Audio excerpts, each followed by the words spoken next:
the staircase of disbelief. So we're going to tie here nihilism to flat Earth, right? If you consider the ability for people, this is what you're talking about, the ability for people to grapple with very controversial parapolitical ideas, or with hugely alternative perspectives on, let's say, historical events, globalist politics, metaphysical ideas, just this sense that the great holographic illusions of reality must be encountered if you want to know what's going on. And there's different levels of that. And for me, a useful thing to do is place things within a sort of classification system of elevating incongruity, right? Elevating astonishment, higher and higher levels of mind-bending improbabilities, right? So in my work with individuals, which is like 90% of what I do, we call this funny idea the staircase of disbelief, right? And let me just explain what that is, because it's dead simple. Imagine a staircase that stretches up into the sky, into the clouds, right? And low down on that staircase are certain subject matters where you can take a step on it, a little step. Let's take an easy one. JFK was not assassinated by Lee Harvey Oswald, right? So let's say that's step one. So that's a conspiracy that is kind of obvious.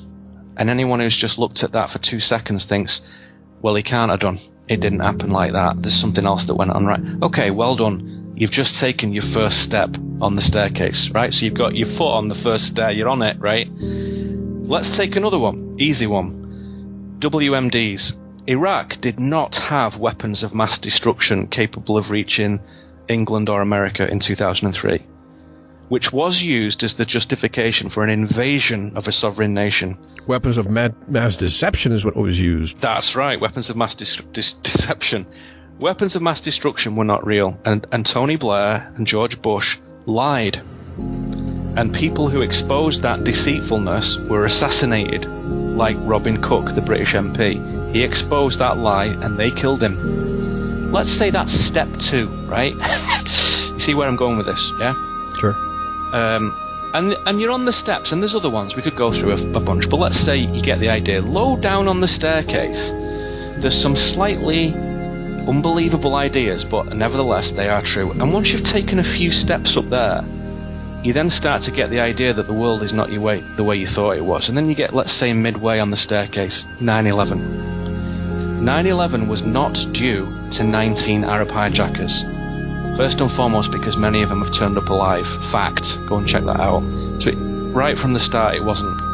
And then we meet, and you and I have spoken to this woman, Judy Wood, and people like that, who have got a clear, thinking head on the shoulders, who are not swayed by nonsense, not pushed by trends and popular themes, not threatened, who tells us that there's a serious problem on that day. That's a big one. That's kind of midway up the staircase, that 9/11, and it's, as you know, Mel, it's a big one. That it's a world changer for people. So that's a classic, what I would call in the old days, Stargate event. Once you've moved through that Stargate of that, 1 or 2 years personal study, things are never the same again, right? So let's say that's midway on the staircase, and the next stair, mass shootings are often faked. So easy to see and prove that, so easy. But you see now, if you haven't ascended the previous stairs, you can't believe that. You cannot believe the idea that the US and UK governments, operating under instructions from global empire, routinely murder children and women and men to advance gun restrictions, aggressive mental health care policy, and a sort of, increasing dependence on the state. That's unbelievable if you've not already gone up the staircase. Are you with me? Most certainly. Right? Whereas if you have walked up some of those stairs, prior stairs, you think, well, I can imagine that, to be honest. I'll need to take a look. I'm not just going to believe it willy-nilly just because Mel said it, but I'm going to listen to what the evidence is provided with all these different guests that talk about shootings and psyops and whatnot, and I'm going to check it out. And it really isn't very difficult to be a quality researcher. It's really not. You need to train yourself. You need to develop discernment. It takes a while, but it's not hard. It really isn't that hard. And when you look at it, you see the staggering problems, particularly all the doctored photographs in Sandy Hook. Big giveaway, big giveaway. Another one on the midway point. The media is not fair and never has been. Never has been. Once you start to grasp the magnitude of empire, that's not too difficult to get to that, right? And then you get to another one. This is a tough one for some people, because we're midway, we're getting higher on the staircase now. Is it possible that we conceive of a situation where all kinds of organisations, like the United Nations and the Bank of England and Black Lives Matter and Antifa, anti-fascism, Occupy, Campaign for Nuclear Disarmament, Women's March, is it possible that those groups are actually bad? That they appear to be grassroots uprisings of people wanting equity and justice? Of course. No, wrong. That's not what they are. They've not arisen organically, and they do not represent reality. They are conditioning beacons, and they suck in the unwary and empty them out. They sort of amplify unreality only to create this extended movie, this long play movie that goes on and on and on and on. Fake polarizations, always fomenting division, always exploiting the weakest members of society, people with nothing, who don't have a chance to sit back and educate themselves, who don't have a chance in hell of that. They are the foot soldiers of those groups. Oh wow, really? So all that anti-fascism stuff and all those good people who think that that's all garbage. That's right, that's garbage, all of it, all garbage. That's a tough place to be. If you can stomach that, then you get further up, let's say the top parts of the staircase. World War II is almost the exact reverse situation as we've been taught in the timeline. Almost the exact reverse of everything. Who the Allied powers are, who the Axis powers are, it's almost back to front. World War II is one of the biggest psyops that you've ever seen in your life because of the extended period of time for it. The Holocaust, millions of Jews. Did millions of Jews die as part of a organised final solution in gassings? Did that happen or did it not? And then you come to other things that are more impersonal. The sun and the moon, they're not far away. They're not what we think they are. Before the sun and the moon, let me just mention this. If that is true, the Holocaust did exist, then why is it that the deaths that happened in the former Soviet Union, which were it dwarfs what happened in Poland, Austria, in all those countries, Germany, why is that not publicized as much as the others? Right, exactly. That's part of like 100 things to look at about World War II. That's like number 58. Absolutely. You're absolutely right. Really important, but do you see what I'm saying here, Mel? Because you've already taken many steps up the staircase, I can walk into your living room and say, hey, how about that Holocaust? And you're like, I know, it's crazy. I wonder what the situation is. There's so many question marks. You can do that in 2 seconds because you've already walked up the staircase. Even if you've only just heard that bit for the first time, stair 78 for the first time.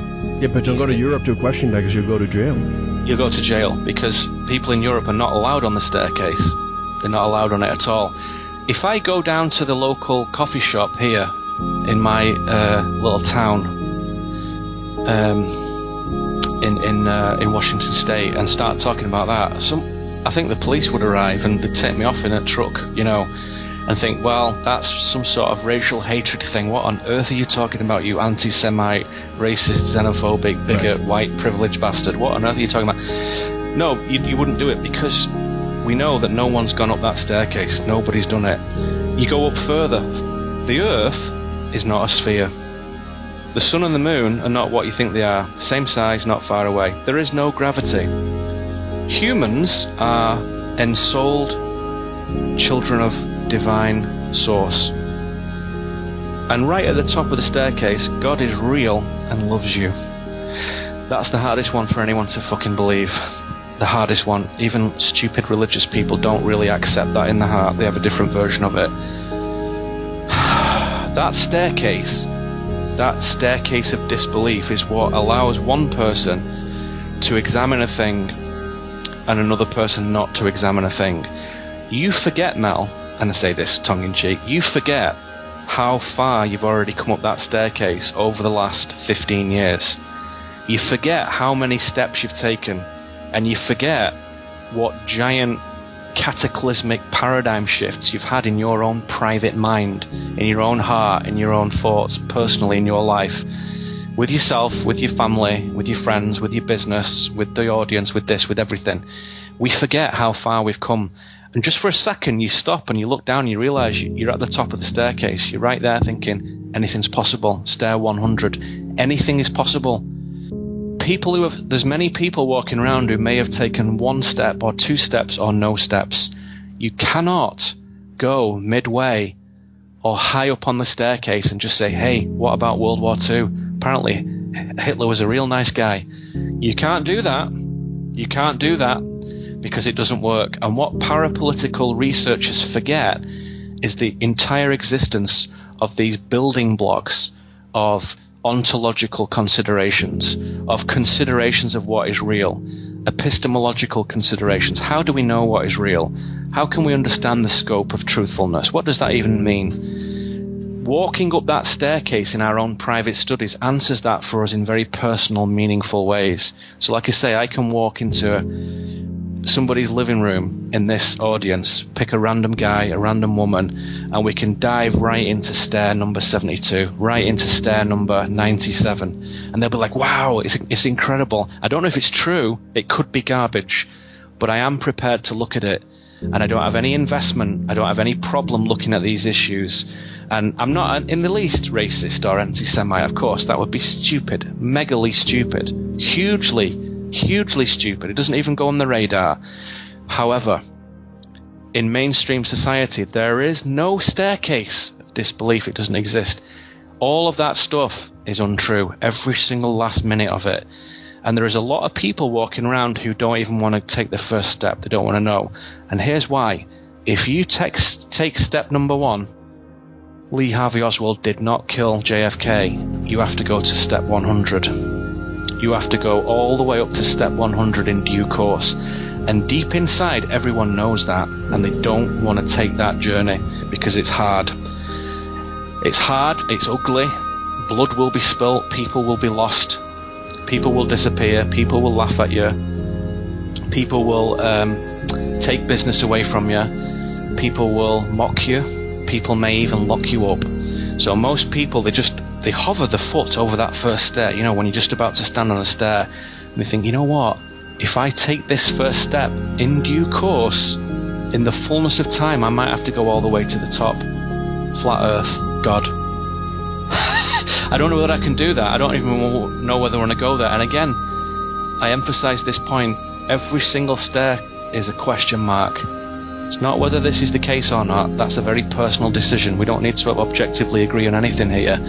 It's a personal journey, a personal staircase.